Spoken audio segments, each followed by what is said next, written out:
Good morning, good evening to those of you who are in different time zones. My name is Saleemul Huq. I'm the director of the International for Climate Change and Development at the Independent University Bangladesh in Dhaka, Bangladesh, where I'm now speaking from. My pleasure to welcome all of you who are participating and joining us today in this second monthly webinar that we have started. The last one a month ago was on nature-based solutions, which is an upcoming area of work that we are involved in, and many other people as well. Today, we are very pleased to have a stellar panel to speak about COP26, the 26th Conference of Parties of the United Nations Framework on Climate Change, which was originally supposed to have been held in Glasgow, Scotland this year in November, but has been postponed due to the pandemic, the COVID-19 pandemic, and will now be pushed back a year to November next year, 2021. And we're very pleased to have Ken O'Flaherty, who is the COP26 Special Envoy for Asia and Pacific, as one of the panelists who can tell us a little more about that. We have Anna Balance from the Climate Change and Environment Advisor in the Department for International Development in Bangladesh, who will be telling us a little bit about what they are planning to do. And then my colleague, Mizan Khan, who is the Deputy Director of my center, ICCCAD, and Shai works on main speakers to tell us a little bit more than just their name and rank and serial number about their interest, and then we'll go into the more substantive questions. And just for those who are participating and may have questions, please put them in the chat box so that I can then pick up your questions and direct them to the speakers in the Q&A round, which will follow the initial discussions. So Ken, can I ask you to give a little bit of a longer introduction than I did of yourself? Of course, thank you very much, and very pleased to be joining this webinar today. So as you've heard, I am the COP26 Regional Ambassador for South Asia and the Asia Pacific region. This reflects the fact that the UK has appointed 4 regional ambassadors covering the world as part of our COP26 preparations. My portfolio covers all the countries from Pakistan to Tuvalu, so it's quite a broad region. The concept behind the role is that we would be spending 2 to 3 weeks out of every month traveling throughout our regions, championing climate ambition, meeting governments, of course, to press for ambition within the COP26 process, but also meeting businesses, press, NGOs, civil society, business more widely. So very keen to start that as soon as the international situation allows. I hope very much that Bangladesh will be early on my list of countries to visit. Thank you. Excellent. We look forward to you being in Dhaka soon sometime, Ken. travel situation allowing. Anna, will you introduce yourself and tell us about the work you do? Hello, and thank you. Thank you for inviting me to participate. My name is Anna Balance. I'm the Climate Change and Environment Advisor for Bangladesh. I have been in DFID actually for 15 years. I've worked on policy, on research. I've worked in the Overseas Territory Program. I've worked in Afghanistan. I've worked in Middle East and North Africa. I joined DFID Bangladesh in July last year, and before that I had actually taken a short leave of absence from DFID, where I was working with the European Commission in Nigeria. So I have mostly focused on climate and environment throughout my career. I have a law degree in environmental law. But I've also covered a range of other natural resources management type of programs. And since arriving in Bangladesh, it's been my a huge pleasure to start designing a new program of support from DFID to Bangladesh, specifically on climate change adaptation and mitigation and environmental management. Thank you. Thank you very much, Anna.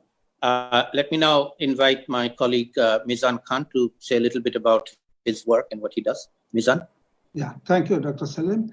Basically, I'm a university professor for long years, teaching environment and climate change, economics and politics for long years. Last year, I have joined the International Center for Climate Change and Development as Dr. Saleem's deputy. I also take care of the LDC expert group on climate change, a consortium which has been initiated under Dr. Saleem's leadership, but it has become now an official LDC program. I also have another hat for long years. For the last 20 years, I have been attending the UNFCCC negotiations as a member of the Bangladesh delegation as the lead on climate finance.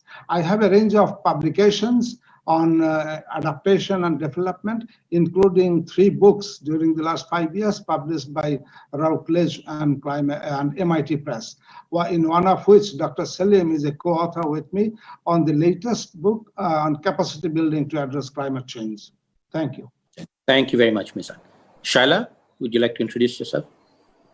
Thank you, sir, and very pleased to be here. So I'm working as Senior Advisor of Climate Change, DRR and Gender. Besides climate change issues, I'm long been acquainted with the disaster risk reduction. And globally, I'm also playing some role. I'm one of the executive board member of the Climate Gender CC, the Women for Climate Justice, and also another advisory board member of the UKRI GCRF Urban Risk Reduction Hub that works for the Tomorrow's Cities. And besides that, from this year, we have started convening and mobilizing the Gobeshona Women Leadership platform in Bangladesh with the support of ICCCAD. So I'm also one of the convener, and I take a keen interest, particularly on the gender responsive climate change adaptation and climate financing. Thank you. Excellent. Thank you all very much for those introductions. I'll now go into the main part of our discussion and invite each of you to speak.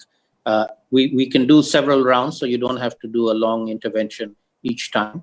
And I'll start with Ken and ask you, basically, given that the COP26 has been pushed back by a year, how are the presidency thinking of not losing momentum over that year? That's a big fear that the rest of us have. We don't want to lose momentum because the COP isn't happening this year and is pushed back by an entire year. Ken? Sure. So absolutely, as you say, we have had to postpone COP26 due to the COVID-19 pandemic across the world. That was a decision taken not just by us, of course, but by the wider COP Bureau following consultation with our international partners. And it was clear that for us, the priority has to be the health of everyone attending and making sure that we have a successful meeting. But we're very clear that the postponement of COP26 must not mean the postponement of climate action. And that is very much informing our approach now and in the coming months. The science is very clear that we don't have time to wait. We now need to scale up our action urgently to respond to the threat posed by climate change, particularly, I would say, for the most vulnerable countries and those countries which are at the front line of climate impacts. So as the incoming presidency, we very much want to be working with all our international partners and other stakeholders to accelerate ambition between now and the time of COP in November next year. I think the context has obviously changed since we initially secured the COP26 presidency, and we have now been facing this pandemic for many months. That has obviously posed challenges for governments worldwide, but I think we are also clear that the response to this crisis represents an opportunity to accelerate climate ambition. The UN Secretary General has been extremely clear in calling for governments to use the economic stimulus packages, which they will be elaborating in coming weeks and months, to tackle climate change at the same time. I think, as you yourself, I think, have said in articles I've read, we cannot separate out our responses to the pandemic and to climate change. It must be a unified response to the dual challenge of the pandemic and to climate change. I think there are many positive aspects as well in terms of the cost differential of renewable energy compared to fossil fuels, which is constantly evolving. I think these new investments which governments will be making worldwide really does put quite an important opportunity for us as COP26 presidency, and we will be doing all we can to be championing that need. I would say also, as COP26 president, we will also be, of course, championing the Paris Agreement, and we will be championing the Sustainable Development Goals as crucial frameworks for guiding that recovery. We very much want to maintain momentum, as you've said, Dr. Saleem. We have already identified key international meetings which will be taking place between now and COP26 next year, and we will be pushing hard with our international partners to ensure that climate is at the center of international action around the world in the coming year and a half. We very much want to use this time also to be supporting vulnerable countries and to help them on a sustainable recovery path. That will include calling on other donors to mirror what the UK has done in committing to an ambitious post-2020 climate finance commitment. And the UK has recently increased or doubled, in fact, our contribution from that side. And we think that it's important that we don't lose sight of the importance of climate finance in the current COVID context. We will also naturally be encouraging each individual country to be bringing forward ambitious nationally determined contributions and long-term strategies on how each country will be tackling climate change and taking action to drive down their emissions. And we'll also be launching, I think, 5 campaigns to inform our overall approach. Those will include work around adaptation and resilience, around nature, around zero emission vehicles, energy transition, and, as I've mentioned already, climate finance. So I might basically leave it there, but I'm very happy to answer the questions you have. And just to reiterate again, I think we see this as our top international priority for the year ahead, and we will be devoting all of our energies to ensuring a successful COP26. Thank you. Great. Thank you very much, Ken, for that excellent resume of what you're planning to do. I just want to flag, I'll come back to you in the second round and invite you to say a little bit about what you think might happen, given that Bangladesh just recently taken over the chair of the Vulnerable Forum. You know, last week, Prime Minister Sheikh Hasina of Bangladesh has now become, for the next 2 years, the leader of the 50 vulnerable countries under the classics as well. So Bangladesh is now no longer just one country that you have with, but the spokesperson to reflect on and share any thoughts you have. But let me now turn to Anna Balance, and ask you a little bit to share with us. I know that DFID Bangladesh office has been working on developing a substantive program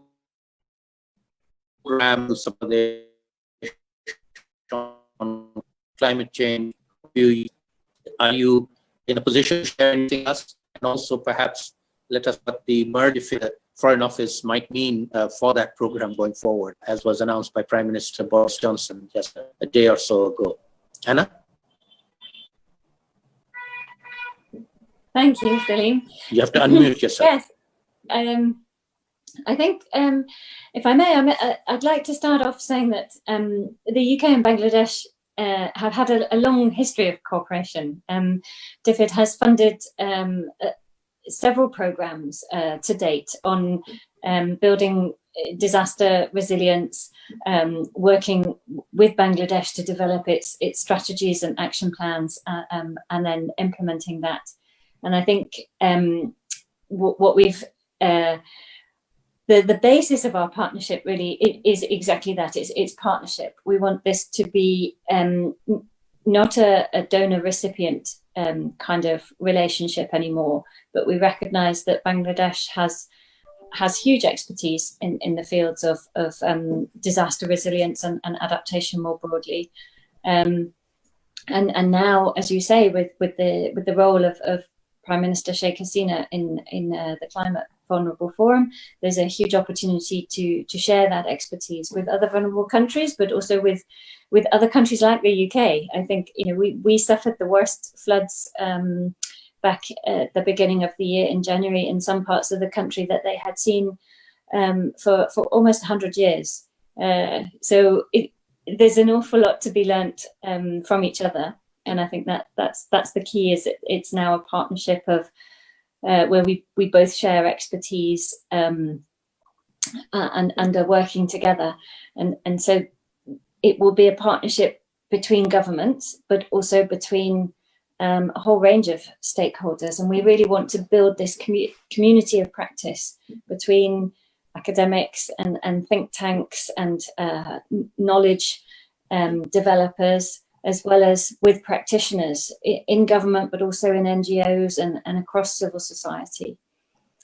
And the program that we're looking at, it will mainly focus in 3 areas. Well, when I say it will focus in 3 areas, it's actually very comprehensive, in that we hope to address climate change adaptation and climate change mitigation, as well as environmental management.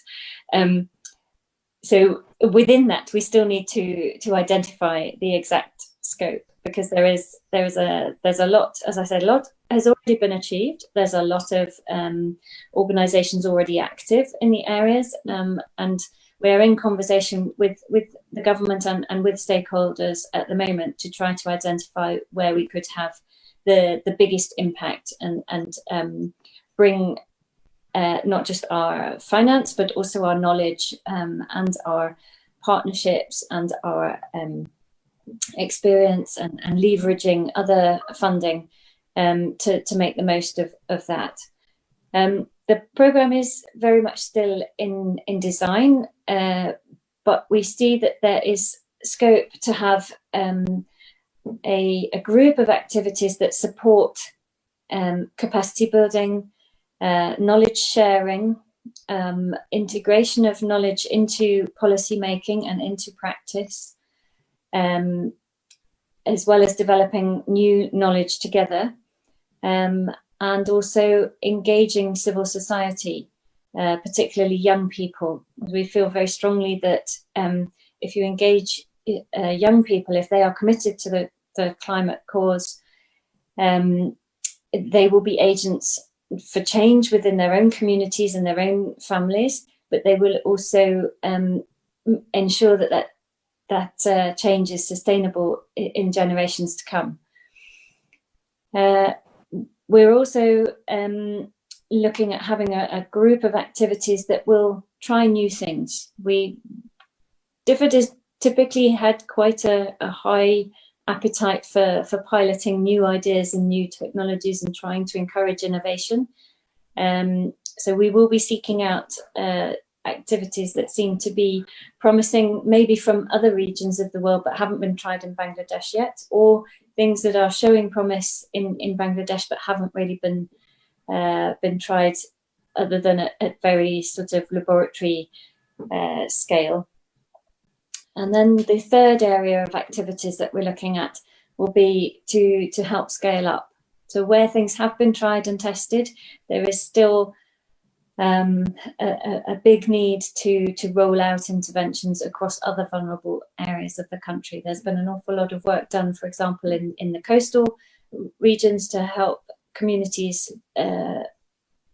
become more resilient to regular events like flooding and cyclones. But there's a need to access the funding to really be able to scale that up across other parts of the country where there are hugely vulnerable communities as well, now and in the future. You also asked specifically about the merger. We don't know how that's going to work. It's a new department that's going to be formed, and there's a bit of time the planning is underway now before that is actually in place in September.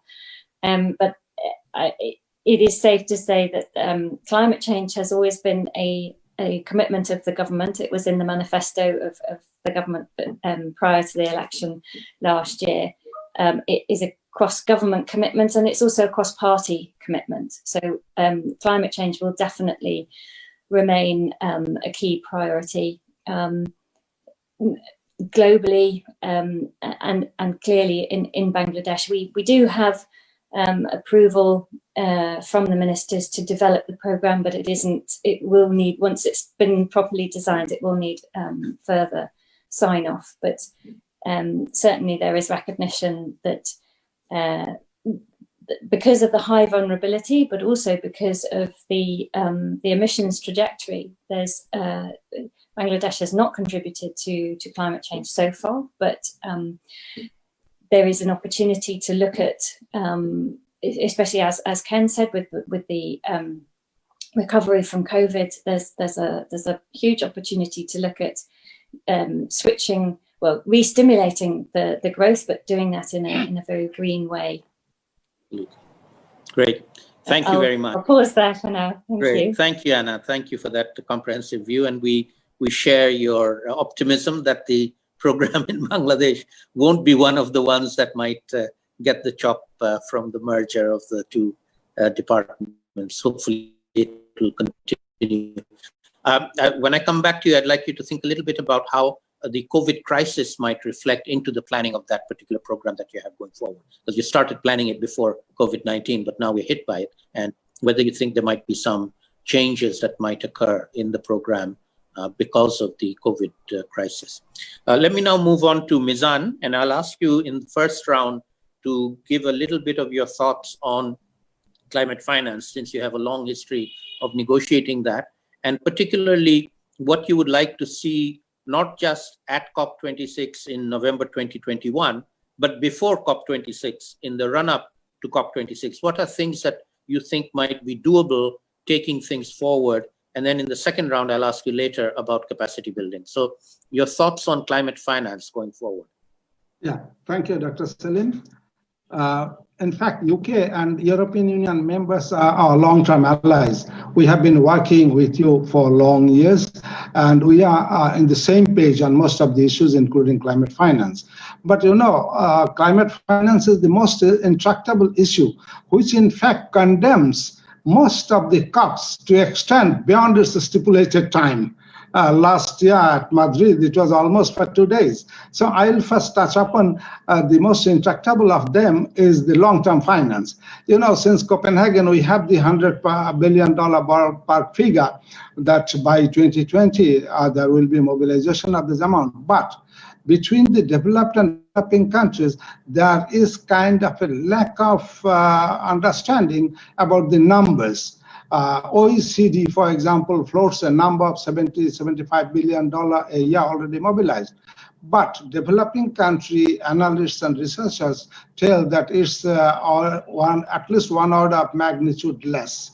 Oxfam or International Action Aid also do research on this. So there is kind of a Himalayan gulf between the claimed delivery and the actual receipts in the developing countries. So I have a suggestion for the new presidency, UK presidency, that how we can bridge this gap in understanding, and this lack of trust actually soils our relationship. So, you know, this year parties have been invited to submit their views on what climate finance is, some kind of an operational definition. And most of the countries, many of the countries, including the LDC group, have submitted. And my suggestion would be based on a synthesis of these submissions, and this submissions definition will be mostly wordy. So what I feel that the UK presidency can have a synthesis of these definitions, and based on that, develop some criteria to define what climate finance is. And this analysis can be done combining experts from both developing and developed countries. This is one suggestion. My next suggestion would be about mobilization, for example. about 8 or 9 years, a standing committee on climate finance has been established with 4 TOs: coherence, coordination, rationalization, and mobilization. But the SCF never had a chance to implement or work out a steer on mobilization of climate finance. So I have a suggestion that UNFCCC organizes in-session workshops every year. Last time, we had a workshop on effectiveness of climate finance, for which I was one of the proposers as a negotiator, because we need to get maximum out of the limited money that we have. So effectiveness of climate finance, particularly adaptation finance, is something very important. But this year, I will suggest for organizing a workshop in the upcoming SB, either in October or maybe next 2 months, because August next month, in August, the Bureau will decide when the SB will happen. So if we can decide on a workshop on mobilization of climate finance, because I firmly believe that budgetary resources from developing partners will not suffice, particularly because of the fallout of COVID. So I hope that if we can have such a workshop, we can think of some extra budgetary resources, which I call auto-generation mechanisms, to mobilize international climate finance. There are few proposals on the table. For the last decade, we from the LDCs have proposed the International Air Passenger Levy, what we call IAPL. Then there is a discussion on bunker fuel levy. Also carbon pricing, for example, because that is the fundamental solution to climate change. And UK is very progressive about that. So my request would be to the presidency, if you can think of some extra budgetary resources. France, for example, has initiated little on climate levy on financial transaction tax. So can we think of something? And UK, your country, already complies with the 0.7% of your GNI as ODA for the last since 2013, as you promised then, I remember. And so you have an added advantage edge over your partners to initiate some discussions on additionality of climate finance. This is again a crunch issue, because additional, new and additional, this expression is there in the convention, but we as non-English speaker, we understand as new and additional related to something base. So that base is ODA. So you will be happy if UK, when you are complying with 0.7%, can initiate. And my final last point will be on accessing to climate finance is a perennial problem. And this access problem has both sides of it. There is extremely bureaucratic dilly-dallying on the part of the funds, including the ZCF. But on the developing country side, there is also the problem of access to climate finance on the capacity. So my suggestion would be, if UK presidency initiates a kind of big project on capacity building in the developing countries, capacity building mainly for two areas. For example, for developing project proposals, fundable project proposals, and also for developing a fiduciary management system, an international standard fiduciary management system. Then I think that accessing to climate finance would be much more easier. Otherwise, capacity building is now the most sought after issue, even much more than climate finance, you know. So I hope your presidency will focus more on a new paradigm of capacity building under Article 11 of the Paris Agreement. Thank you very much. Thank you very much, Mizan, for those very specific and good suggestions. Let me now move to Shaila and invite you to share again a little bit about what your expectations would be on the gender aspects of the COP. You've been attending COPs for many years and have spoken on behalf of the gender constituency there. What do you hope to see both in the COP26, but also in the run-up before COP26, not just wait till we get to COP26? Shaila? Yeah, thank you, sir. Again, I'm pleased to listen, especially from the UK delegations, Ken and Anna, that how they are specifically prioritizing some of the action areas before the COP26. But I think I like to re-emphasize that taking appropriate climate actions and addressing the gender concerns is not a wish. It's a matter of survival, particularly in bridging the gap of gender inequality. And many of us, we already know that from the last COP25 in Madrid, we already have the Gender Action Plan adopted, and that now becomes a mandate for the state parties to follow. And this Gender Action Plan actually targeted for 5 years, and that has specifically addressing different principles and concerns for the state parties and also for the civil society delegations, how to take appropriate actions to ensure the gender balance and gender responsive climate actions. So I like to focus mainly some of the key aspects of the Gender Action Plan that at the national level, it also equally signifies the importance of connecting all these climate change adaptation actions together, even in line with the climate financing, because we don't see a kind of balance and equitable distribution of climate financing in the global talk of the climate negotiations. So these are very important, and given the situation of the COVID-19 crisis, we have also seen and that how much unfeasible and precarious the global system and structure is. So ensuring the climate justice in those phases of vulnerability context is utmost important at this moment. And the key 5 areas, that's actually the capacity building, knowledge sharing and communications, maintaining a gender balance, participations, and particularly focusing on the women leadership. So here I also like to re-emphasize that very recently from the last Gobishona 6, with the interest of the other women's organizations and gender responsive organizations, so we have now mobilized lots of enthusiastic women leaders together to create a women leadership platform on climate change. So from this, we can also take up different initiatives and mobilize funds to drive through this women leadership in the climate actions. And there is also another focus, building the coherence, especially involving the women climate champion and different other aspects of the climate actions, we are talking about gender responsive climate technology and the loss and damage issues. I mean, they are equally, it's important, the financial and non-economical aspects of the loss and damage, particularly it comes to the gender and intersectionality areas. And we all know that all these gender groups, these are not homogeneous. So we need to equally focus on the disabled people, the old age people, because in the COVID-19 situation, this becomes more worse and threatened for their survival.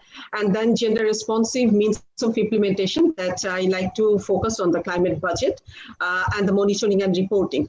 But besides those, recently we have also received interest from the UNFCCC gender team, how actually we can ensure an equitable climate diplomacy, particularly in terms of ensuring the gender expertise, and how we can extend support for climate change related capacity building. So we need to focus on developing the capacity in different thematic areas of the national level climate change gender focal points. Although from Bangladesh, we till now don't have the national focal point on gender. And also the delegations presence in terms of women's representation is very low in the country. So I definitely expect that before COP26, we build up enough capacity and experience of women leadership in these specific areas. I like to focus a little bit about the green recovery mechanism given the COVID crisis, because recently before the June momentum of climate change, the UNFCCC with number of developing countries, they come up with, they declared green recovery stimulus index packages. So we need to focus on that, how this sort of green recovery stimulus packages actually addressing different intersectionality and gender concerns in the whole way of implementation. And for this, one thing is very important, because we are talking about the locally led adaptation. So local led and local response mechanism is strengthening the local response response mechanism, working with a very grassroots level community, and bringing their voice that actually ICCCAD very recently started very successfully, bringing out the voice of the global grassroots community in the process of climate negotiations. That's very important at this moment. And then it's also that maybe I'm finishing that many countries, especially Bangladesh, we have started the national adaptation plan processes. So there is ample opportunity to address the multiple development indicators within the NAP process, reflecting the gender concerns with a multi-hazards approach and right-based approach. So we look forward how actually in reality we are going to apply all this together, because it's a time of reckoning and we need to reevaluate our priorities of actions to ensure the climate justice. Thank you, sir. Thank you very much, Shaila.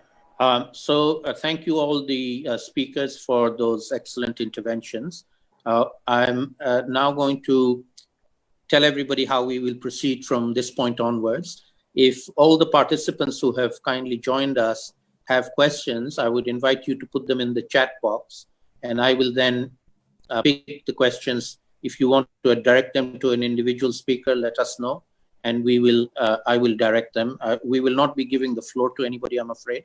So you have to give us your questions in writing by in the chat box or the Facebook page. But I will do one quick round of secondary questions, so follow-up questions for each of the 5 speakers, and then we will open it up for further discussions after we take a few interventions. So Ken, if you wouldn't mind answering the question I left with you on the Climate Vulnerable Forum, any thoughts on that? And then if you want to respond to any of the other comments that came from Mizan or Shaila, feel free to do that. Ken. Great. Thank you. Well, yes, absolutely. And I'm sorry I forgot to mention, but it's very high on my mind that Bangladesh is taking on the presidency of the Climate Vulnerable Forum. And I think we are very keen to be working with your Prime Minister in the months ahead, and as you develop your plans for that. I think we would obviously encourage Bangladesh to be as ambitious as it can in its presidency, and we'd be very keen to hear your views on the form that could take. I think for us, we're very clear that COP26 must reflect the needs of the vulnerable states, and these are the states which are most touched by climate change, and it's important to make sure that they are assisted, whether through climate finance or indeed other mechanisms in their adaptation. So the door is open. I've already requested to discuss all of this with the Bangladeshi government. I know that there's a busy time just now, but I look very much forward to hearing more about those plans in due course. If I may, just to address the question you asked Anna about the merger of the FCO and our DFID, our development ministry, and just to clarify that the principle behind this, as our Prime Minister set out, is very much about joining up the UK impact internationally. The idea is that this is an opportunity for us to have greater impact and greater influence on the world stage. It is not being developed for other more nefarious reasons. It's very much designed to make sure that there's one UK voice on the international stage in each country. But personally, I have to say I'm very pleased that I will be joining Anna in the same organisation from September. But also, perhaps, I know that you have previously raised concerns around climate finance, and just to say on that, the UK's commitment, as Anna says, to 0.7% of our GNI is enshrined in UK legislation. So I think that is a pretty clear indication of our commitment, and certainly I would expect UK development assistance to be continuing to be providing support to vulnerable countries worldwide. There will be, of course, be a strategic review, which you may have heard, or an integrated review, we're calling it, of UK aid, but also foreign policy and security later this year. So that may give further recommendations, but certainly within the sphere of what we're talking about, our Prime Minister is very clear that climate change is an imminent threat for the UK and for our international partners, which needs urgent action. And we have already stepped up our own international climate finance to, I think it was £11.6 billion. So I hope that is an indication of our determination. Thank you. Thank you very much, Ken, for those. Just to let you know that our Prime Minister has also appointed a special envoy for the Climate Vulnerable Forum. His name is Mr. Abul Kalam Azad. He's just retired as the principal secretary to the Prime Minister, very, very senior, very well-respected former bureaucrat. I would certainly advise you to get in touch with him. Happy to put you in touch with him for further. That would be great. Thank you very much. I'll do that. Anna, would you like to reflect? In fact, I've seen in the chat box there's a question on, how does COVID-19 affect the climate change issue, and in particular with regards to the planning for the program that you talked about in your earlier intervention. Any reflections on how COVID-19 pandemic and its aftermath might be reflected in?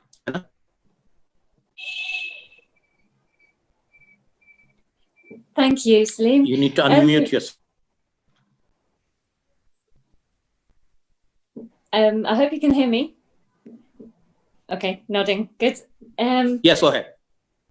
Yes, in a number of ways. I mean, we're still investigating this. It's good that we were still in the planning phase, so we can now take account of the changes that that obviously are still ongoing and will be ongoing for some time. I think the key thing, well, one of the key things is that people will be affected by the health crisis. And obviously now in Bangladesh, it is monsoon season.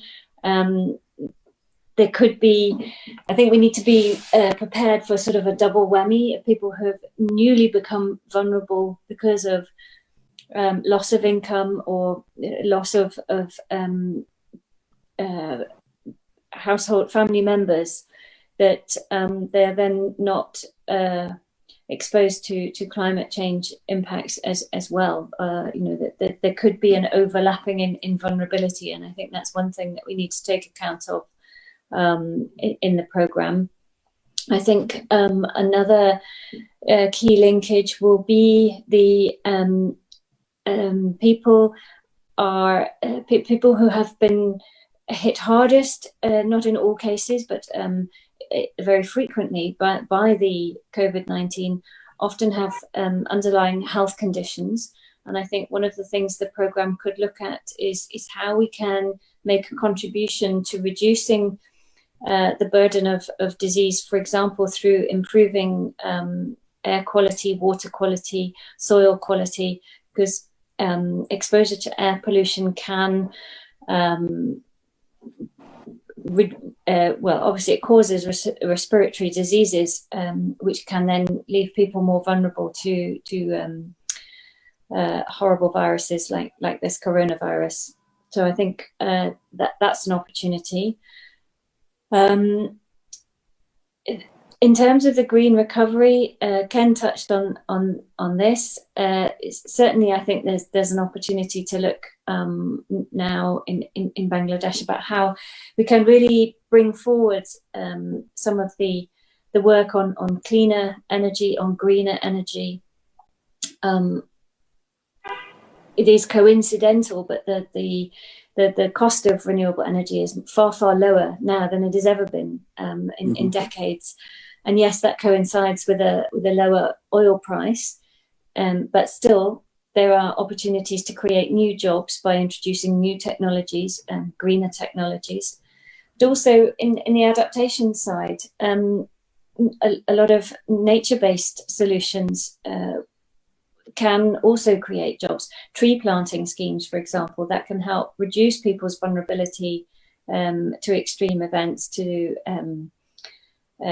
flooding and to cyclone and storm surges can also create jobs. So I think what we will be targeting within the programme is things that can, which primarily will reduce climate vulnerability, but also taking account of these other layered impacts. We want to create jobs as well. We want to protect people's incomes and stimulate sectors.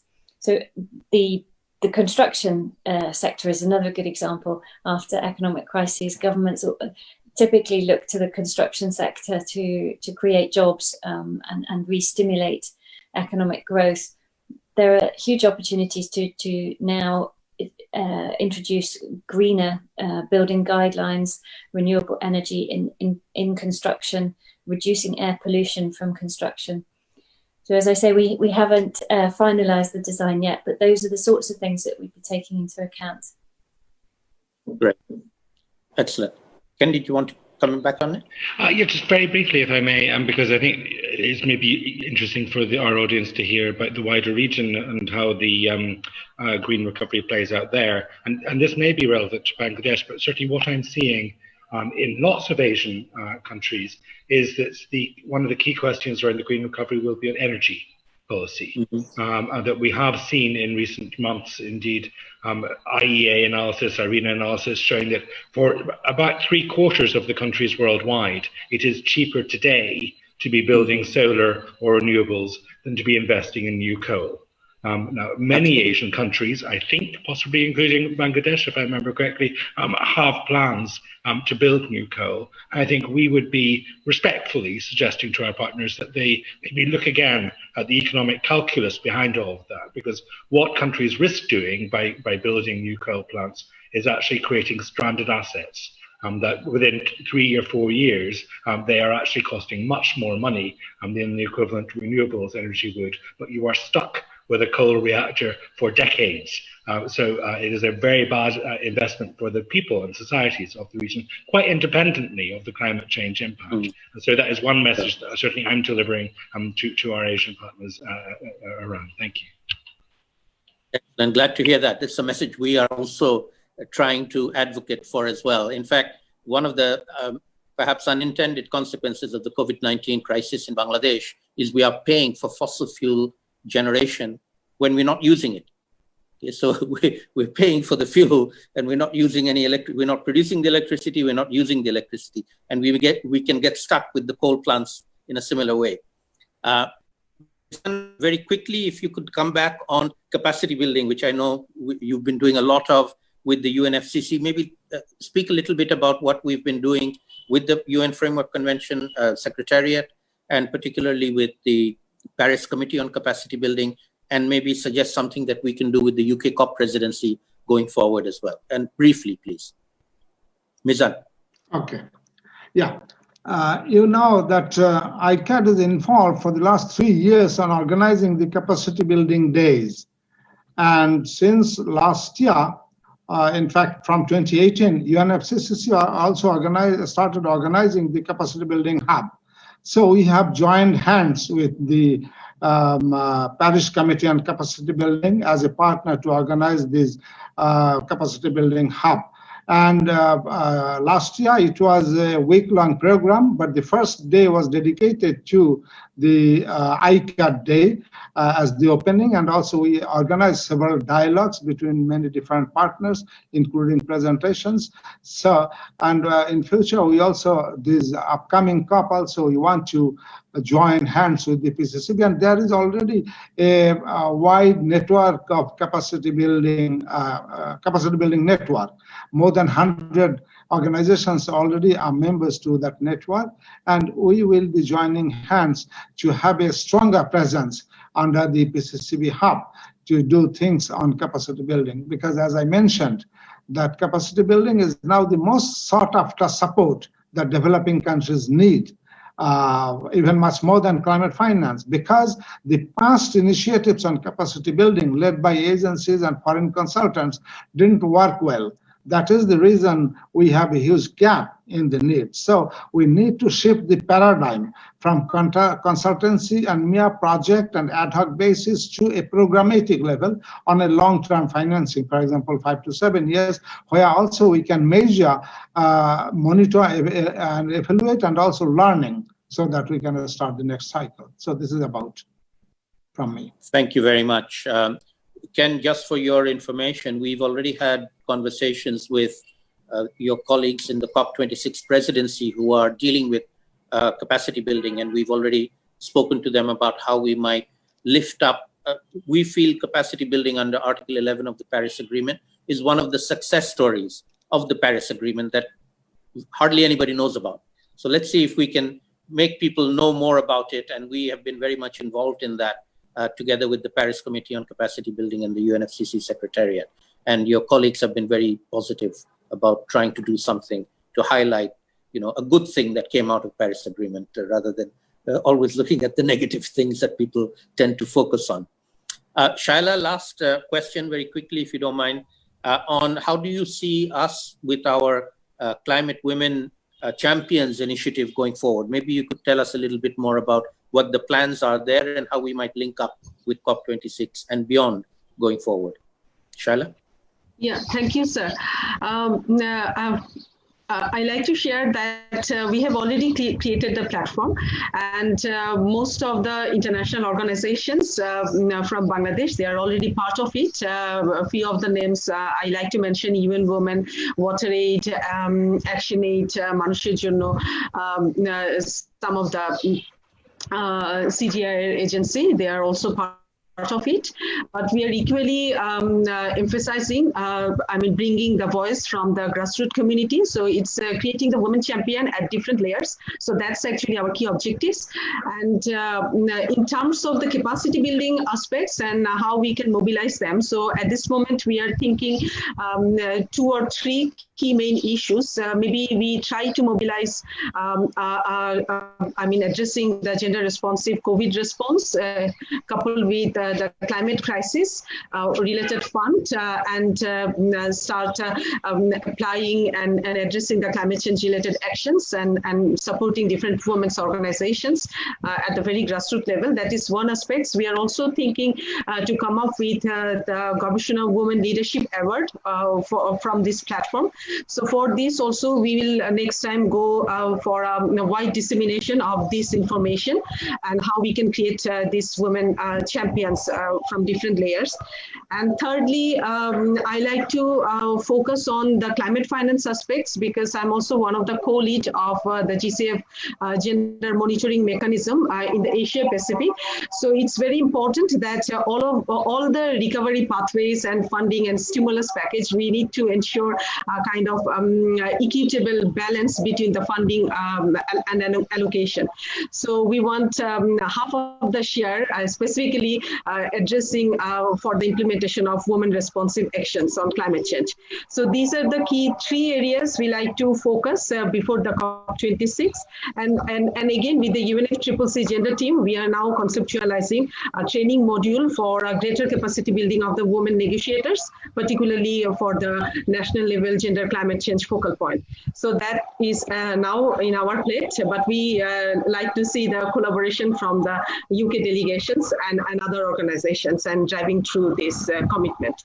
Thank you, sir. Great. Thank you very much, Shaila, and all of you for excellent second round of interventions. Now, I'm already seeing quite a few questions from participants in the chat box, which I'll go to in a few minutes. But before I bring the participants in with their questions, I'm going to invite 3 of my colleagues to make very short interventions on some things that have already come up in the conversation. The first one is Jennifer Khadim, who leads our youth program, and she has been very much involved in the youth constituency at the COPs. She's been to several of the COPs with us, and I'd like to ask her to spend a few minutes to tell us a little bit. Jennifer, are you there? Yeah. Yes, Dr. Huq, I'm here. So I was just trying to turn on the video, but I think the internet connection is quite fluctuating today. Is it okay if I just turn on the audio? Okay, go ahead without. Yeah. Hello everyone. I'm Jennifer Khadim. Yeah. So as you may know, that the youth in the Conference of the Parties have their own conference, and it happens right before the Conference of the Parties. It's called the Conference of Youth, in short, COI. So far, there has been 15 COIs, and the number of the youth climate activists and leaders keep getting higher. These youth participants, if they get the opportunity, they also stay for the main COP and attend different high-level discussions, climate policy discussions, And they also take part in several side events. These side events are sometimes organized by the UNFCCC and sometimes by other organizations. And these side events gives the youth an opportunity to share their country-specific stories, their experiences, and whatever demand they have. So during COP25, oh, can you hear me now? Jennifer. Hello? Jennifer, I think we've lost you. Perhaps we can come back to you a little later. Let's move on if you don't mind. Yeah, sure. So I would now like.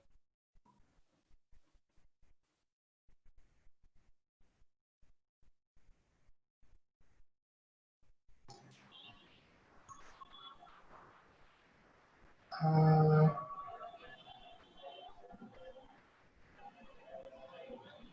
don't hear.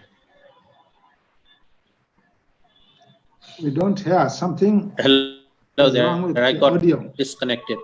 Yeah. So, Hafid, if you could just very quickly introduce yourself and tell us a little bit about what is happening on the loss and damage front, particularly from the least developed countries and vulnerable countries negotiators group on loss and damage. Hafid? Yeah, thank you, Dr. Saleemul Huq. Hello, everyone. I'm Hafiz Khan, an environmental lawyer working with ICCCAD as a program lead of loss and damage program.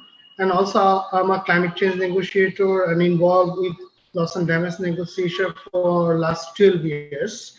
So I think COP26 is very important and critical, particularly for loss and damage negotiation, because we know that we are really frustrated with the process and outcomes of COP25. Even loss and damage negotiation resulted some of the very important decisions, particularly financing to the loss and damage. If we look at the loss and damage decision of COP25, particularly executive committee is requested to involve with the standing committee on finance and to come up with some recommendations how the vulnerable countries can be financed from the financial entities of the Convention on Paris Agreement. Secondly, executive committee also requested to explore and clarify how the Green Climate Fund particularly can provide the finance resources to the vulnerable countries. Thirdly, COP25 agreed to establish an expert group action and support. That is very important, and executive committee is requested to come up with a special focused action plan on finance. So these are the three key important decisions we got from the COP25. Now executive committee is working very closely, but you know, due to Corona pandemic, executive committee of the Warsaw International Mechanism is working virtually, which is a really challenge because inclusiveness and transparency and particularly participation of the observers are really important to come up with new ideas. So another important decision came up from the COP25, that is establishment of Santiago Network. You know, Santiago Network for loss and damage is very critical and important because we are considering this is an implementation arm. And finally, I would like to highlight that is COP26 would decide on the governance issue of the Warsaw International Mechanism, which is very politically sensitive, also critical, because most of the vulnerable countries would like to see the Warsaw International Mechanism under dual governance, under Convention on Paris Agreement. So COP26 is very critical, but we are getting 1.5 year time. So it depends on the homework, how we can come up with the clear ideas so that we can decide and make successful COP26. So it is very important to play a very critical role of the COP presidency so that we don't want to see COP25 again. So we are very much looking forward an effective rule from the COP26. Let me stop here, and I'll be happy to answer any questions further. Thank you. Thank you very much, Hafiz. And we'll come back to this in a few minutes. Let me now invite one more colleague from ICCCAD to give an intervention and share a little bit about some things that we are doing. Particularly, this may be relevant for Anna and for DFID, where we are developing a collaborative research program between British universities and research institutes and Bangladeshi universities and research institutes to tackle climate change going forward. And we have, in fact, a webinar during the London Climate Action Week on the 2nd of July on that topic. Faisal, would you like to come in and share a little bit about what the plans are there? Well, thank you, Dr. Huq. Hello, Anna and Ken. Good morning, and good morning to ICCCAD colleagues from Durham. So my name is Faisal Rahman, and I'm currently based at Durham University as a postdoctoral researcher at the Department of Geography, but I used to work with ICCCAD. I'll first set two sort of scenarios based on which we are pitching this idea. The first is, if you look at the Paris Capacity Building Article 11, which suggests building long-term sustainable in-country capacity in the least developed or in the developing countries. So as you see, these developing countries, they suffer double blow. One is that they are vulnerable. The second is often they do not have the adequate capacity to deal with these vulnerabilities. So along came the Article 11 of Paris Agreement, which suggests that, okay, these capacity building initiatives should really contribute to building in-country capacity in the long term, not just consultant-driven short-term work.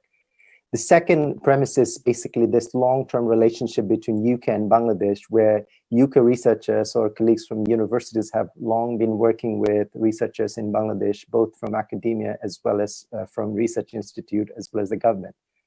But what we have also observed that while these researches have really led to quality outputs, they haven't really led to really on-the-ground work or action research. So we do see there's a gap there to be built on. So bringing Paris Agreement as well as this UK-Bangladesh existing relationship, what we wanted to do is to build this relationship between UK and Bangladesh universities, where we bring universities as a core partner to deliver really capacity building that would sustain for longer term. And in that regard, what we see is there are two modalities in which ICCCAD is envisioning themselves. The short term is basically building capacity of the local government officials, constantly sharing with them the research findings and the messages, and continue to hammer those findings that are the changes that are necessary. The long-term approach is really building capacity of researchers, students, some of whom will end up in those professional positions. So keeping those two in mind, we see that the universities have really a way to collaborate. And what we intend to do is really plant some small seeds, but these seeds needs to be nurtured and really taken to fruition so that they can contribute to much longer term in the future. And one example is that, for example, ICCCAD and Durham University, we are really contributing towards positioning ICCCAD as a regional capacity building hub to build capacity of the practitioners, government officials, as well as researchers and early career researchers and students. So with Professor David Lewis, we are probably, we're doing a webinar on July 2nd, where we are going to be sharing some of this initiative, but also we'll be inviting colleagues from around the world to see how our universities collectively could work together to build really build our mutual capacity or facilitate mutual learning. And at some point during COP26, I see that we plan to share some of these findings. And this is my pitch to the DFID Bangladesh, is that we should probably see this partnership between UK universities and Bangladeshi universities and researchers much more seriously than they have ever been taken, so that these leads to action on the ground, not just produce research that gets shelved in the pathway. So that's where I'd like to stop, and maybe Dr. Huq could share further on the webinar. So Dr. Huq, you make mic's muted. Thank you. So what I'm going to do now, we have just under half an hour left, is pick up some of the questions that I've been seeing in the chat box and invite any of you to come in. Some of them may be specific to individuals. I'll point those out and invite you to make some brief interventions on each of them. So the first one is from Mr. Rizaul Kapir, who is a former senior civil servant. He, in fact, I remember, led the Bangladesh delegation to the COP in Poznan in Poland, and he's been very interested in this issue ever since then. He still remains very active, even though he's retired from the government. And his question is a very relevant one to what we just discussed in the loss and damage arena, about how do we fundraise for loss and damage. This has been a major issue of contention from the vulnerable countries and something that the developed countries have been pushing back on. His proposal was whether we can think of new avenues of financing loss and damage, one of them perhaps being debt forgiveness. So that might be something to think about. And this reflects sort of Mizan's point about thinking out of the box in terms of where we might find funding for it, not just always looking at, budgetary allocations from the government of each country, which is now going to be more and more difficult to get. Ken, would you like to maybe reflect a little bit about that? Sure. I mean, certainly we are very aware as COP26 presidency that the issue of loss and damage is a very important one, and it's one that has not always, shall we say, had been the most harmonious in previous COP consultations. So, I mean, it's actually quite a big priority for me in my initial consultations with countries to be asking for views on how we can actually arrive at practical solutions in this agenda. I think what we want to achieve as presidency is practical progress in this area, and trying to identify what are the solutions which the countries most affected would like to see, and what are the ones that other partners would be willing to accept, and hopefully thereby come to a solution. I think with regards to Bangladesh, certainly we're very aware of your very high expertise in areas such as disaster management and mitigation and so forth. And so we very much want to build that in to our reflections as presidency as well. Thank you. Great, thank you very much. If anybody else wants to come in on anything, do let me know. Raise your hand and I'll give you the floor. Just one other follow-up to you, Ken, in terms of the Bangladesh experience on loss and damage. We are in fact at the moment in the process with the government of Bangladesh, led by the Ministry of Disaster Management, to set up a 2-year pilot project to look at the possibility of setting up a national mechanism on loss and damage in Bangladesh ourselves, which may be of interest to you. We'd be very happy to share information on that going forward. Hafiz has been very much involved in designing that for the government. This is very much a government-led program, but it's going to be implemented as a public-private partnership program with civil society and research institutes as well.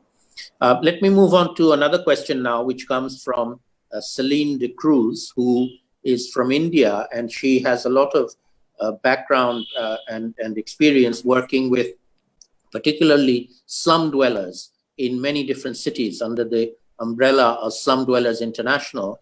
And as you know, people living in slums in the major cities like Dhaka, Mumbai, and Nairobi and Cape Town are being affected particularly by the COVID-19 crisis, not just the public health aspect of it, but also the lockdown aspects of it, which are depriving many, many people of their daily livelihoods, and they depend on their daily income to survive.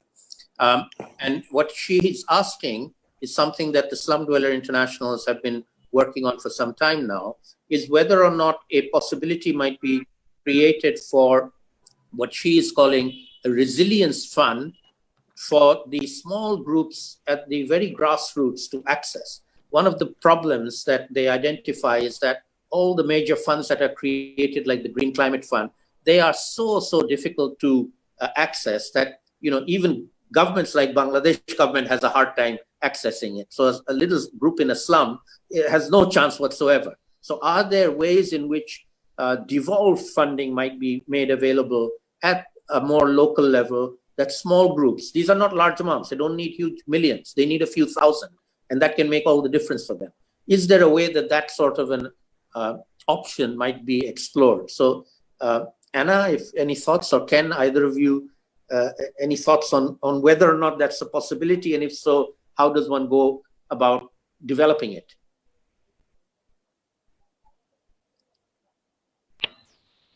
After you, Anna. Ken.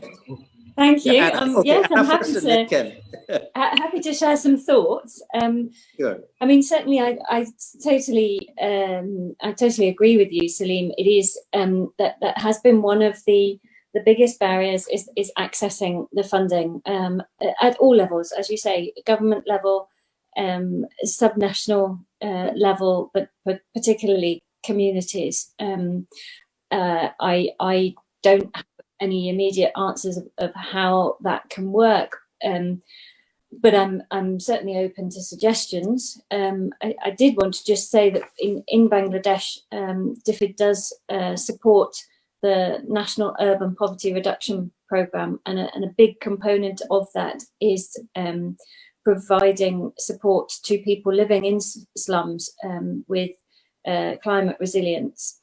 And it is very much a community-led programme. So the communities form resilience committees, if you like, amongst themselves and identify the households that most need interventions, and then they come forward with proposals, whether it's for strengthening the roof or improving the drainage of the house, raising the house up on plinths, but very much for individual households to access. Then there is also a mechanism by which the communities as a group can access funding for a common resource, for example, improving the drainage in their community, raising footpaths, protecting communal water points, and communal wash facilities. And then there is also a fund which is governed more by the municipality, but which communities and municipalities identify jointly the infrastructure needs, which would be of a slightly larger scale. So that might be something like a bridge or a flood defence along a portion of the river. But again, it's very much with that community participation. And I think that that's the sort of model that it does show that really to make it most sustainable, you do need the participation both of the local authorities, but also the communities themselves. Accessing the international funds, of course, then taking that down to the local level, you're going to get probably a few layers in that system, which, we're very much open to suggestions about how to streamline that, but certainly there are some good examples. So some follow-up conversations after this, maybe. Ken, did you want to come in on this, or? I guess, I mean, it touches on a broader point. I mean, Anna's understood very well this specific idea, but I think I wanted to underline that as presidency, we are very keen to take a very inclusive approach to our presidency. And so one of the reasons why we thought it was better to postpone to the end of next year was precisely so that we could ensure the broadest possible participation. We will be looking to ensure that NGOs, businesses, youth groups and so forth are able to participate in this COP and make sure that their voices are heard. And I think that would also very much apply to indigenous groups as well, who are very important partners as part of all of this. Thank you. Great, thank you very much. Let me just very quickly also bring to your attention an effort that we have been associated with BRAC, the Bangladeshi NGO, where they have received 11 million euros from the German government to set up a trust fund and to use the interest from that trust fund to provide small grants to local community-led efforts in 4 towns. It's an urban community-based effort, and I sit on the advisory committee for them. They've just approved the first round of applications from community groups, and as Anna says, you need an intermediary institution like BRAC that has the fiduciary capacity to handle 11 million, but then give grants in the few tens of thousands to multiple community groups and provide effective monitoring and technical assistance for that. And in fact, we are now helping BRAC International, which works in over a dozen least developed countries in Asia and Africa, develop a equivalent 10 million pound bridge fund, we call them, for these local communities to access, which BRAC would manage, but then would allow communities to apply for relatively small amounts of funding and then be the monitor on behalf of the donors for that. So, opportunities to think out of the box, as it were, of trying to reach these unreached people at the most vulnerable levels. Let me move on to another question which comes from my colleague Shorda Shafiqul Alam, who runs our urban climate change program, as well as our migration, which is the same. At ICCCAD, our climate change program, our urban climate change program is very much focused on building what we call climate resilient, migrant friendly towns. We've identified about 20 of these smaller towns around Bangladesh, and we're trying to get potential future climate migrants, mainly from low-lying coastal areas, to move to these towns instead of coming to Dhaka. Otherwise, Dhaka is already the fastest growing megacity in the world, and another 10 million potential climate migrants will just be incapacitated. However, if we can redirect those 10 million to go to these other towns, each town could absorb 500,000 to 1 million people and give them reasonable opportunities to survive, economic, education, health. And so his question, I think perhaps for Ken, is that in COP26, is there an opportunity to discuss this growing threat of climate migrants? Formally in the negotiations, this comes under loss and damage. It is one of the elements of loss and damage, which is loss of livelihoods, people having to move, being displaced. The term climate migrant is not something that the UNFCCC adopts or uses, but displacement due to climate impacts is. And it's a reality that we're going to have to face. So any thoughts from the COP26 presidency in how to handle and deal with this emerging problem that, it's not going to disappear, it's only going to get worse. But it's not something that we formally, have avenues in the formal negotiations to do very much about. Any reflections on that? I think we're obviously very much at the early days of our presidency, and so we're listening to partners' concerns. This is an issue which certainly other governments have raised with me as well, and it's one that I recognise. I can see that not just in Bangladesh, but worldwide, populations are directly affected by climate change and are moving, and of course that has impacts for migration, but it also has impacts on use of natural resources and over exhaustion of supplies in many countries. For example. So I think certainly it's something that we're hearing. I cannot say whether there will be consensus within the wider community for it to be integrated into negotiations, but it's something that I can certainly take back. I think more widely, we are definitely keen to be working with cities and with urban areas as part of our overall approach. And certainly we recognise the issues you've described in Dhaka, and I think those are ones which are shared by many cities worldwide in terms of the stretching of resources, partly due to climate impacts or indirect climate impacts. I don't know if Anna wanted to add anything on this side as well. Anna? Thank you. Well, just to say, we do completely understand this is going to be it is already a big problem in Bangladesh, and it's only going to get more significant. And I'd like to hear more about the proposal really for the climate resilient migrant friendly towns, because the problem is that already people are migrating into towns and into urban areas, but they are not necessarily more climate resilient there. They may, so for example, in the coastal areas, people are finding freshwater availability is a problem, and flooding of lands and inability to subsist in a rural livelihood. So migrating to urban areas, but places like Khulna are also on the river banks. They are very low lying. They also have water issues. So I think it's absolutely right. This is an area to look at before it happens on its own, before it gets too far down the track of people going to areas where they think they are better off, and they may be in some ways, but maybe not in others, and take an approach which can support people doing that in a way that, it doesn't overburden the resources of the city or the town, but offers more opportunities to people. So again, another one to follow up on. Sure, thank you very much. So let me move on to the next question, which I have from Dr. Nadiruzzaman, who is a former colleague of ours here at the Independent University of Bangladesh, but is now based in Germany, who asks the question, I think this may be relevant for Ken, that in the UNFCCC, and you've mentioned this already, there are various constituencies of non-governmental actors like the youth groups, the women's groups, the indigenous groups.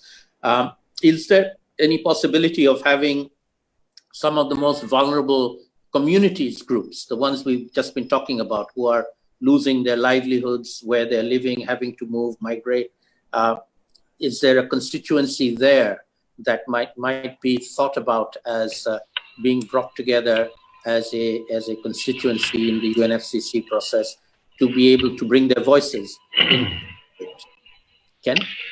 Sure. Well, I mean, I think, of course, there are various ways that these groups can make their opinions heard already, and certainly we are very keen to be engaging with non-governmental organizations and civil society as part of our preparations. When I visit Bangladesh and other countries, I will be wanting to meet these organizations myself.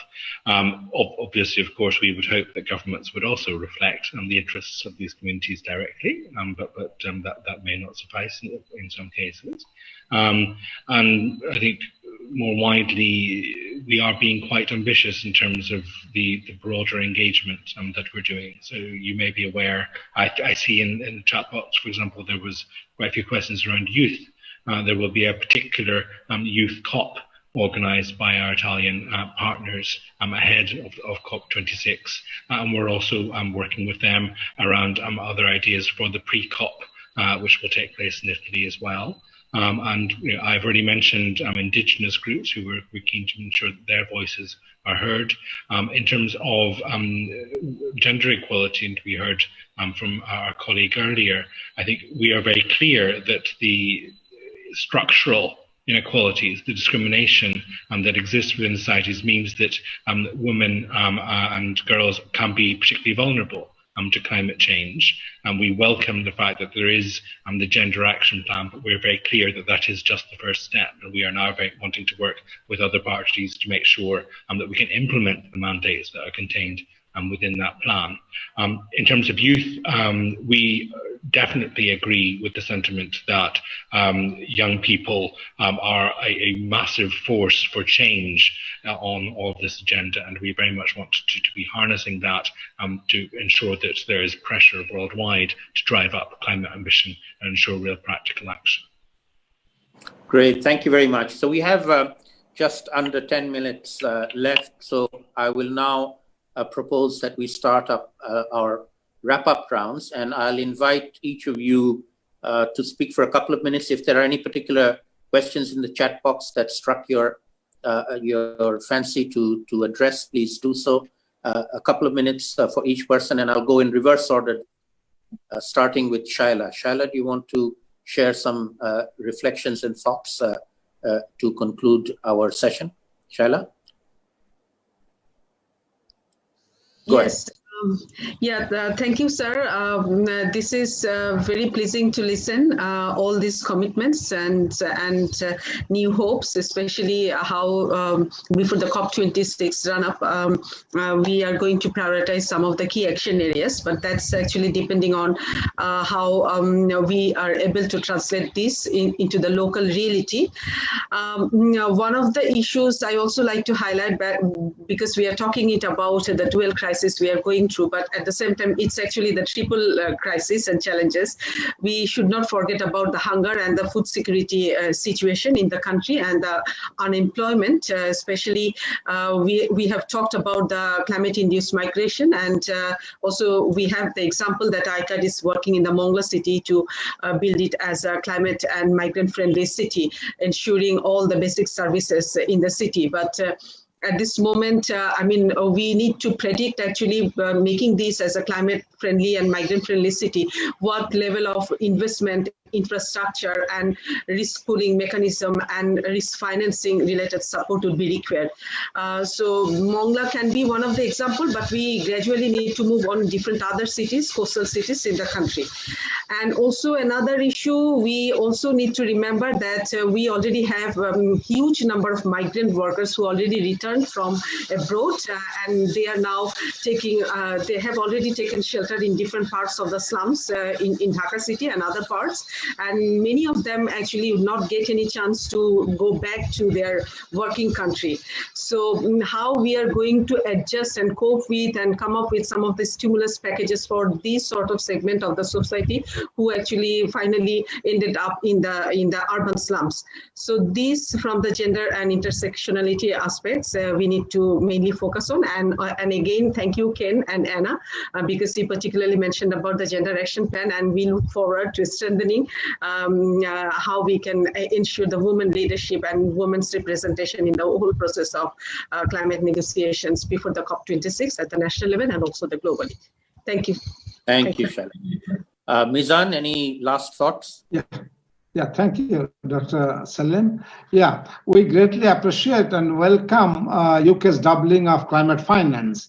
But together, I hope you will bring other partners on, development partners on board. And, out of 25 COPs, I regard many of them as utter failures and some of them partial success.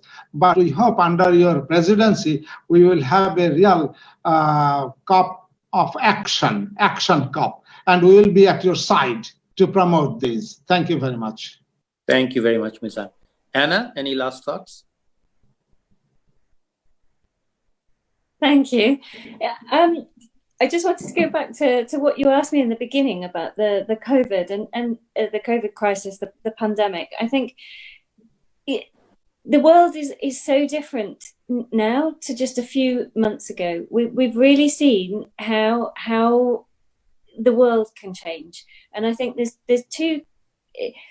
Well, maybe there's three key takeaways from that. The first is that we've been very much, the global community, all countries have been, some have been more prepared than others, but it's largely been a reaction. It's been a reactive response.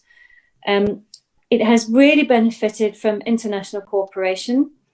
And it's clear that we will only get through this with a multidisciplinary approach. And I think the same things can be applied for the looming climate crisis, is that we need to work together, and we need to, in order to do this on the scale that is required, and to have that multidisciplinary approach to tackle the complexity that will come out of that, and also to not put off things, to come back again to the point of the urgency. It is just as urgent as it was a few months ago, if not more so, and we need to do as much as we can in the run up to COP26 and beyond. Thank you. Thank you, Anna. Ken, you have the last word. Thank you very much. Just very briefly, perhaps just to tackle one point in the comment bar, which I think we haven't addressed, which was around nature and nature-based solutions. Just to say this is a very high priority for us. Indeed, in my interactions with UK ministers, it's probably the single issue they raise most. We're very clear that nature-based solutions can provide a real mitigation to the effects of climate change. Mangroves, for example, very relevant, I think, in Bangladesh. Some statistics suggest that a wetland can store 4 times as much CO2 as a forest, for example. And so there's a lot of scope there for us. We're also trying to work on issues such as the commodity change, to tackle issues such as deforestation in the Asian region. This is palm oil is a particular big issue in some of the countries with which I deal with. And so, of course, those are going to be big priorities for us going forward. I think in terms of closing thoughts, I think Anna and colleagues have said everything, but it's clear we do have an opportunity now to shift the world onto a different course. to be making the investments in the future which our populations need, and which will ensure that we get very clearly under 2% Celsius temperature increase and as close to 1.5 as we possibly can. I'm really pleased that in all my contacts with Bangladesh counterparts, that there's been such a clear spirit of cooperation with us as presidency. So thank you for that, and I very much look forward to coming and seeing you before too long, I hope. Thank you. Thank you very much, Ken, and thank you all of our speakers and participants. Let me just share a few concluding thoughts from my side. Firstly, to pick up on Anna's reflection on the lessons from the COVID-19 crisis, I would point out my number one lesson is listen to the scientists. The leaders of the world who listen to their scientists have protected their populations, and the leaders who refused to listen to their scientists have killed their own people. They're responsible for the deaths of people by not listening to the scientists. And what we are seeing for COVID is orders of magnitude more important for climate change. The scientists have been telling us what to do for a long time. Our leaders have not been listening to them. I hope they will now listen, and the new normal will be listen to the scientists, and then the economy and everything else can be part of that, and we will save lives by doing that. Let me also just share with you very quickly something that we are planning to do in the coming months, which is the annual Gobeshona conference that we organize every January. We've been doing it for the last 6 years. Gobeshona is a Bangla word for research, and it's a big platform of more than 50 universities and research institutes that we bring together every January to discuss climate change research into action. So it's not just doing research, but research into action. We are going to hold it from the 21st to the 24th of January, 2021. And if the travel restrictions are over by then, I'd like to invite you, Ken, to come to Dhaka to participate with us. We are also hoping to invite Minister Zach Goldsmith to come and talk about nature-based solutions, because I know he likes to do that. I know him personally. And we hope to make that into a major event on the issue of climate change research into action in particular, particularly for vulnerable countries. We'll also be joining forces with the Climate Vulnerable Forum that is now under Bangladesh's leadership. And on the 25th of January, which is the day after our conference, there's going to be the Climate Adaptation Summit, which the Netherlands government was planning to hold originally on the 22nd of October in Amsterdam. They've now pushed it back to 25th of January, and it's no longer going to be one event in one city, but a 24-hour rolling event across the world. And in probably 2-hour segments, moving from the Pacific across the world every 2 hours. And one of those segments will be in Dhaka. So we will be holding one of the adaptation summit segments in Bangladesh, hosted by Prime Minister Sheikh Hasina, hopefully. And again, so if you're here for the Gobeshona conference from 21st to 24th, and then the adaptation summit on the 25th, a nice week-long journey to Bangladesh, if travel arrangements permitting at that time. And I hope, Anna, you can come back to Dhaka as well during that period. And so before I close, let me invite all our participants, if you're interested in our next webinar, which is going to be on the 2nd of July, as part of the London Climate Action Week. We're doing it together with the London School of Economics, and it's going to be on the specific topic that my colleague Faisal talked about how UK universities and Bangladeshi universities can build on a very long-term, very strong foundation of collaboration, of research, studying. I myself studied in the UK, did my undergraduate and PhD there, and there are many others in Bangladesh who've done that. We have relations with our colleagues and supervisors, and we've done a lot of research, but it has been very piecemeal in the past. And what we are hoping to do is to have it more strategic going forward, and not just lots of good little pieces of work that don't necessarily add up and don't necessarily get taken up into decisions. So an action research program that does research into action on a concerted basis and a mutual learning exercise where the UK learns from Bangladesh and Bangladesh learns from the UK. It's not just a one-way street of Bangladesh learning from the North. And so I hope if any of you have time to join us on that, please do so. And with that, I would like to thank everybody again for joining us, and hope you found this a good use of your time. And we will be sharing the recording of the event if you want to share it with other people or you want to revisit it at any time. So thank you all very much, and we'll now conclude.